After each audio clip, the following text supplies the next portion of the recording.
So ఈ fertiliser మనం చేయడానికి కావాల్సింది ఆనియన్ పీల్ చేసినటువంటివన్నీ అండి, అండ్ వాటర్, అండ్ ఒక బౌల్ కానివ్వండి, ఒక ఇదనుకోండి. మనకి డైలీ వాటర్ అనేది ఎలా చేంజ్ అవుతూ ఉంటుంది, దీన్ని మనం ఎలా కింద నుంచి పైకి షేక్ చేయడము అలాంటివన్నీ ఎలా చేసుకుంటాం, ఫెర్టిలైజర్ ఎలాంటి టైప్ ఆఫ్ కలర్లో చేంజ్ అవుతుందన్న దానికి ఇలా ట్రాన్స్పరెంట్ అయిందనుకోండి, మనం చూడడానికి ఈజీ ఉంటుంది, ఐడెంటిఫికేషన్కి ఈజీగా ఉంటుంది. మనకి బయట ఎక్కడైనా కూడా ఇది ఫ్రీగా కూడా దొరుకుతుందండి. సో ఇందులో మనకి ఎన్నైతే ప్లాంట్స్ కావాలో అన్ని ప్లాంట్స్కి కావాల్సినటువంటి ఆనియన్ పీల్స్ అన్నీ కూడా వేసేసుకోండి. మీకు ఎన్ని కావాలో అన్ని వేసేసుకొని వాటి నిండా కూడా ఫుల్గా water పోసేసుకోండి.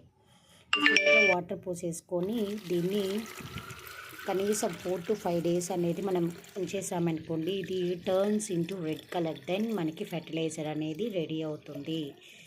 This is the best